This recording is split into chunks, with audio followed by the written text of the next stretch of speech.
नमस्कार, मैं Salim Sheikh, inside story Bastar में आपका स्वागत है।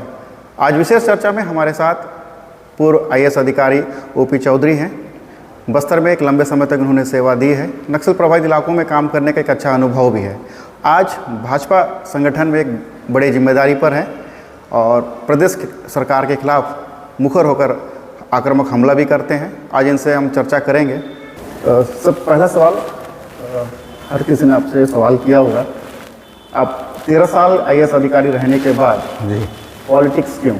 जी देखिए, मैं आईएएस भी बड़े जुनून के साथ एक सामान्य परिवार से ऊपर उठकर बना था और 13 साल तक हमारे छत्तीसगढ़ में काम किया और जो भी कुछ कर पाया मैं 13 सालों में प्रशासन में रहते हुए, उससे मुझे बहुत आत्मिक संतुष्टि भी मिलती है। चाहे दंतेवाड़ा क्षेत्र में एजुकेशन सिटी हो, छूलो आसमान हो, लाइवलीहुड कॉलेज हो, नन्हे परिंदे हो, इस तरह के एजुकेशनल प्रोजेक्ट्स हों या कृषि के क्षेत्र में किए गए काम हों, या रायपुर राजधानी में नालंदा परिसर, तेली बांधा जैसे बड़े बड़े प्रोजेक्ट हों।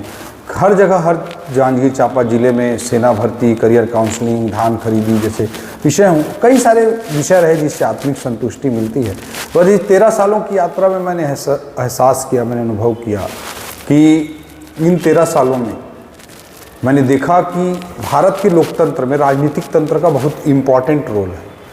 राजनीतिक तंत्र जैसा रहता है वैसे ही प्रशासनिक तंत्र, आर्थिक तंत्र, सामाजिक तंत्र कहीं न कहीं ज़्यादा प्रभावित होते हैं। राजनीतिक तंत्र एक लीड रोल में होता है। हम उसे कई बार पसंद नहीं करते, कोई लाइक करता है, कोई डिसलाइक करता है। मैक्सिमम लोग उसे गंदे तरीके से एक व्याख्यायित करते हैं, नाली है, कीचड़ है, लेकिन वो है सबसे इम्पॉर्टेंट, इसमें किसी को कोई संदेह नहीं होना चाहिए। इसलिए मैंने सोचा कि बाहर रह करके उसको क्रिटिसाइज करने के बजाय जब वो इम्पॉर्टेंट है ही तो उसका हिस्सा बन के उसमें सुधार करने का हम प्रयास करें। इस सोच के साथ मैं राजनीति में आया और महर्षि चाणक्य का एक बड़ा एक स्टेटमेंट है जिससे मैं बहुत प्रभावित होता हूँ कि अच्छे लोगों के राजनीति में भाग नहीं लेने का पहला दुष्परिणाम होता है कि बुरे लोग अच्छे लोगों पर शासन करने लगते हैं। तो इस सोच को मैं कहीं न कहीं अपने ऊपर चरितार्थ करते हुए राजनीति की चुनौती को स्वीकार किया।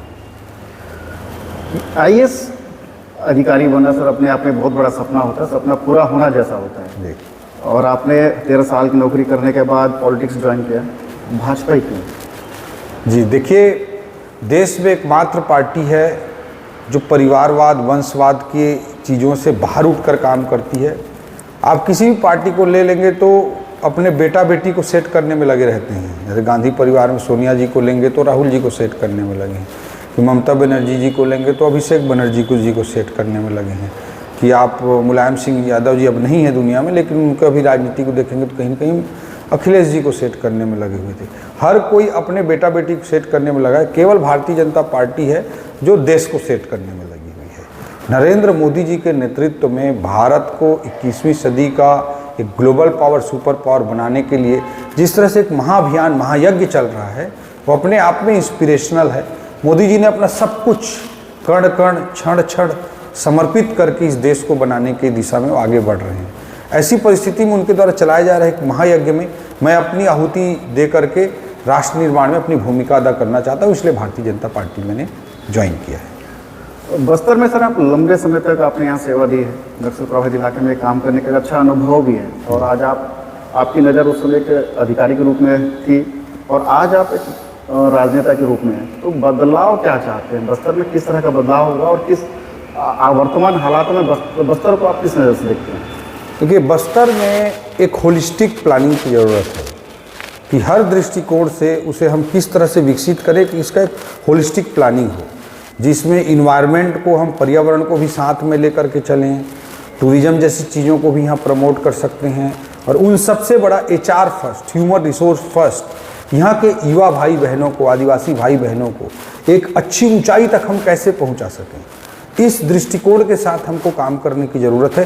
तो complete HR mapping, human mapping होनी चाहिए कि कौन सा बच्चा कैसे एजुकेशन ग्रहण करेगा, स्कूल एजुकेशन कैसे कंप्लीट करेगा, हायर एजुकेशन कैसे कंप्लीट करेगा, उसकी एक रणनीति होनी चाहिए। उसके बाद वो किस क्षेत्र में जाएगा, उसको हम कैसे एक अच्छा जॉब दिला सकते हैं, कैसे उसको सेल्फ एम्प्लॉयड बना सकते हैं, एक कंप्लीट ह्यूमन रिसोर्स की मैपिंग होनी चाहिए। उसी से बस्तर का वास्तविक अर्थों में विकास हो सकता है। और जब यहाँ का स्थानीय भाई बहन जब मजबूत हो जाएंगे, इम्पावर्ड हो जाएंगे, तो खुद अपने भविष्य का डिसीजन ले पाएंगे। और उन सबसे बड़ी बात यह है कि तब कोई भी परिस्थिति यहाँ पे डेवलपमेंट होगा, उस अपॉर्चुनिटी का फ़ायदा वो लोग ले पाएंगे। नहीं तो स्थानीय लोग अगर सक्षम नहीं रहेंगे, एजुकेटेड नहीं रहेंगे, इम्पावर्ड नहीं रहेंगे, तो उसका लाभ नहीं ले पाएंगे। इस दृष्टिकोण से कंप्लीट एचआर मैपिंग के आधार पर पर्यावरण को भी साथ में लेते हुए, यहाँ के कल्चर, यहाँ की संस्कृति को भी पर भी आधारित रिसर्च डेवलपमेंट करते हुए, उसके अनुसार एजुकेशन सिस्टम, यहाँ के डेवलपमेंट मॉडल को क्रिएट करते हुए हमको एक होलिस्टिक प्लानिंग और उसके अनुसार इम्प्लीमेंटेशन की ज़रूरत है। बट बड़े दुर्भाग्य की बात है कि कांग्रेस तो आज पूरे बस्तर को भ्रष्टाचार के चारागाह के रूप में देख रही है और यहाँ से पैसा इकट्ठा कर करके गांधी परिवार को पहुँचा रही है। सर, ब्यूरोक्रेसी पर वर्तमान हालात क्या हैं? क्योंकि कांग्रेस गवर्नमेंट में लगातार कार्रवाइयाँ हो रही है, आईएएस अधिकारी गिरफ्तार हो रहे हैं, तो उसको आप किस नज़र से देखते हैं? देखिए, मैं आईएएस में था, मसूरी एकेडमी में लबासना में ट्रेनिंग देने जाया करता था, क्लास लेने जाता था, तो कई बार मुझे पूछा जाता था कि छत्तीसगढ़ कैसा स्टेट है। तो मैं कहता था एक राज्य के रूप में आप उसे कोई भी रैंक दें, आईएएस के काम करने के लिए यह one of the best cadre है। लेकिन आज कोई मेरे सलाह लेता है तो मुझे कहना पड़ता है कि एक स्टेट के रूप में छत्तीसगढ़ को आप कहीं भी रैंक करिए, कांग्रेस के राज में आईएएस अधिकारी के काम करने के लिए it's one of the worst cadre. ये एक समस्या के रूप में कांग्रेस का राजनीतिक नेतृत्व के बाद उत्पन्न हुआ है परिस्थिति। आज मैं यही कहना चाहूँगा कि आज जो कुछ हो रहा है, कोयला में जिस तरह का सिस्टम कांग्रेस ने बदल करके माफिया राज स्थापित किया, उसके दंश को भी कहीं ना कहीं अधिकारी भी झेल रहे हैं और वो अनावश्यक रूप से कांग्रेस की भ्रष्ट राजनीति के कारण पछड़े में पड़ रहे हैं।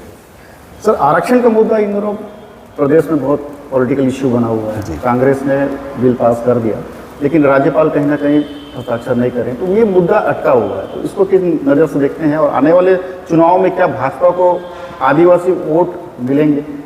देखिए, पूरे घटनाक्रम को हमको समझने की ज़रूरत है। सबसे पहले ओबीसी रिजर्वेशन 27% की बात आई, उस पर याचिका लगाने वाले व्यक्ति को पुरस्कृत किया गया। उसके बाद एसटी रिजर्वेशन जो पहले 20% था, उसको बढ़ाने का काम अगर किसी ने किया तो भारतीय जनता पार्टी की सरकार ने किया, 20% से बढ़ाकर 32% किया 2012 में।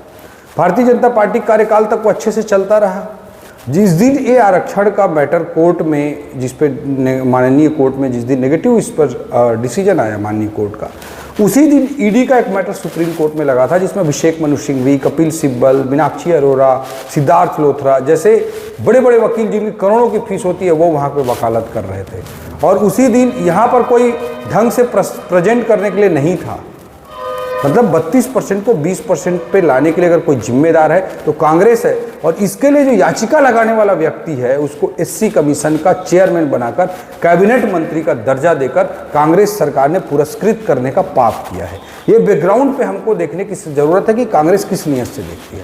अब रहा सवाल कि राज्यपाल मैडम का एक ही कंसर्न नज़र आता है, जैसा कि उनकी स्टेटमेंट वगैरह को मैं देखता हूँ तो जो समझ में आती है बात कि भाई 58% रिजर्वेशन को प्रोटेक्ट नहीं किए, कोर्ट में जा कर के वो नहीं टिका पाए, वहाँ पे ढंग से वहाँ पे स्टैंड नहीं करा पाए ये, तो 76% को कैसे ये स्टैंड करा पाएंगे?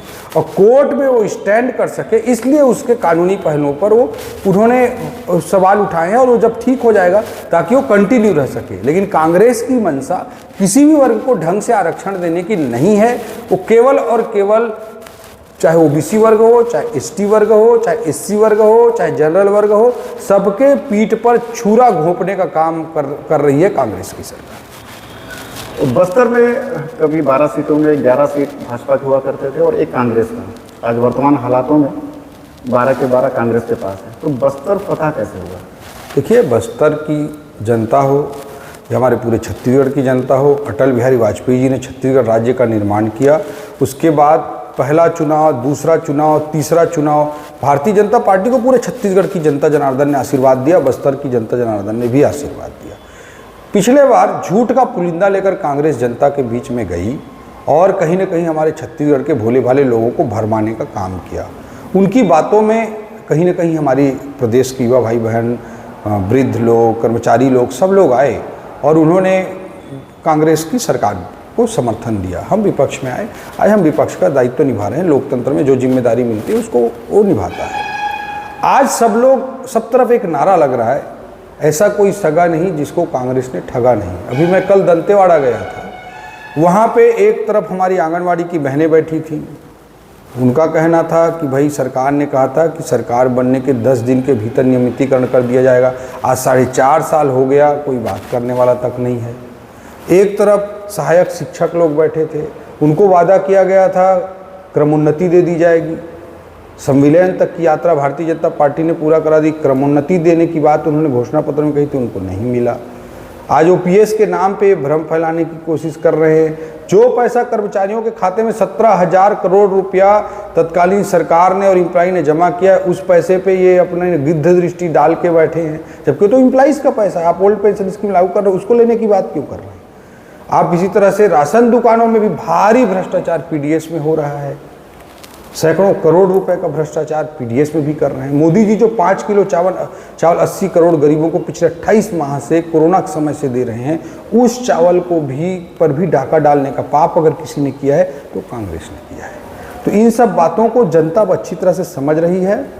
और तेंदुपत्ता के नाम पर आप देखिए, 4,000 मानक बोरा की बात करते हैं, एक दिन खरीदी करके रुक जाते हैं। भारतीय जनता पार्टी के समय 2,500 रुपये में प्रति बोरा खरीदी होती थी और 4,500 रुपये के लगभग बोनस मिल जाता था, 6,500 रुपये मिलता था। आज हर नाम पर इन्होंने ठगी किया है, भ्रष्टाचार को बढ़ावा दिया है, माफिया राज को स्थापित किया है। इसको बस्तर की जनता भी समझेगी, छत्तीसगढ़ की जनता भी समझ रही है और आने वाले समय में कांग्रेस को जनता सबक सिखाएगी। सर, महंगाई एक बड़ा मुद्दा रहा है, लगातार महंगाई बढ़ते जा रही है, ब्याज का दर भी कम हो गया है और सब्सिडी खत्म कर दी गई। इसको आप कैसे? कौन सी सब्सिडी? बैंक की सब्सिडीज कुछ हैं तो बहुत सारी योजनाओं में बंद कर दिया गया है जी, तो उसको आप कैसे देखते हैं? देखिए, जहाँ तक महंगाई सब्सिडी का प्रश्न है, सब्सिडी में कई चीज़ों पे सब्सिडी तो WTO के एग्रीमेंट के हिसाब से जो यूपीए की सरकार ने तत्कालीन कांग्रेस की सरकारों ने जो सिग्नेचर किए थे उसके आधार पर हुआ है, एक चीज़। दूसरा चीज़ रहा सवाल महंगाई का, तो महंगाई के संबंध में बड़ा पैरामीटर होता है डीजल पेट्रोल का दाम। डीजल पेट्रोल के दाम में मोदी जी ने 2 बार करके 15.5 रुपये डीजल के रेट में कटौती की और लगभग 14 रुपये के लगभग पेट्रोल के रेट में कमी की। लेकिन छत्तीसगढ़ की कांग्रेस सरकार ने, भूपेश बघेल ने कितना कम किया? डीजल के रेट में 1 रुपये 45 पैसे की कटौती की और पेट्रोल के रेट में 90 पैसे की कटौती करके हमारे छत्तीसगढ़ की जनता का मजाक उड़ाने का काम, निर्मम काम भूपेश बघेल ने और कांग्रेस ने किया है। इनको महंगाई पर बोलने का कोई भी नैतिक अधिकार नहीं है।